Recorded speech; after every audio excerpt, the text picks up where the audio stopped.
ప్రభువునందు ప్రియులకు క్రీస్తు యేసు వారి అతి పరిశుద్ధమైన నామములో శుభములు తెలియజేయుచున్నాం.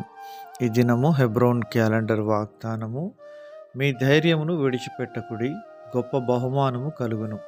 హెబ్రీ పత్రిక 10వ అధ్యాయం 35వ వచనములో అపోస్తలుడైన పౌలు గారి ద్వారా దేవుడి మాటలు తెలియజేస్తూ ఉన్నాడు.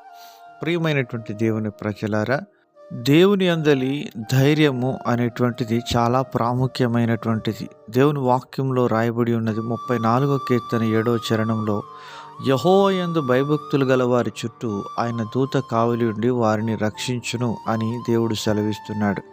అంత మాత్రమే కాదు, యెహోవా భక్తులారా ఆయన యందు భయభక్తులు ఉంచుడి, ఆయన యందు భయభక్తులు ఉంచు అనికి ఏమీ కొదవలేదు అని 9వ వచనంలో దేవుడు సెలవిస్తున్నాడు. ప్రియమైనటువంటి దేవుని ప్రజలారా, దేవుని యందు భయము భక్తి కలిగి ఉంచినప్పుడు మనకు దేని విషయంలో మనకు కొదవ అనేటువంటిది లేకుండా దేవుడు వాగ్దానం చేస్తూ వచ్చినాడు. ప్రియమైనటువంటి దేవుని ప్రజలారా, ఆయన యందు భయభక్తులు కలిగి సారిపోత విధవరాలు తన జీవితంలో కొనసాగుతూ వచ్చింది. అందును బట్టి తనకు ఏది కూడా కొదవ లేకుండా ఉంది.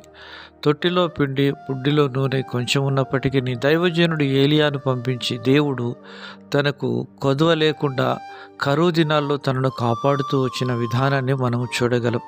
దావీదు సమస్తమును పోగొట్టుకొని మరి తన యొక్క భార్యలను పిల్లలను సమస్తమును పోగొట్టుకొని ఎంతో నిస్సహాయకుడుగా కృంగిపోయి ఉంటున్నప్పుడు 1 సమూయేలు 30వ అధ్యాయము మరి 19వ వచనంలో దావీదు సమస్తమును సంపాదించుకొనని రాయబడి ఉంది. తన దేవుడైన యెహోవాను బట్టి దావీదు ధైర్యం తెచ్చుకున్న విధానాన్ని బట్టి తిరిగి సమస్తమును సమకూర్చుకోవడానికి దేవుడు సహాయపడుతూ వచ్చినాడు. సామెతల గ్రంథం 14వ అధ్యాయం 26వ వచనంలో అంటున్నాడు, యెహోవా యందు భయభక్తులు కలిగి ఉండుట బహుధైర్యం పుట్టించును. 27 అట్టి వారి పిల్లలకు ఆశ్రయస్థానం కలదు, యెహోవా యందు భయభక్తులు కలిగి ఉండుట జీవపు ఊట, అది మరణ పాశములలో నుండి విడిపించును అని దేవుని వాక్యం ఎంతో ఖచ్చితంగా సెలవిస్తుంది. ప్రియమైనటువంటి దేవుని ప్రజలారా, యోసేపు తన జీవితంలో భయము భక్తి కలిగి జీవిస్తూ వచ్చిన విధానాన్ని బట్టి అన్నల చేతుల నుండి ఆ యొక్క మరణపు అంచుల నుండి తాను విడిపించబడి మరి పోతీఫరు గృహమునకు అమ్మబడుతూ వచ్చినాడు. ఇలాగను మనం భయభక్తులు కలిగి ప్రభు ద్వారా దీవించబడి అనేకులకు దీవెనకరంగా ఉందుముగాక.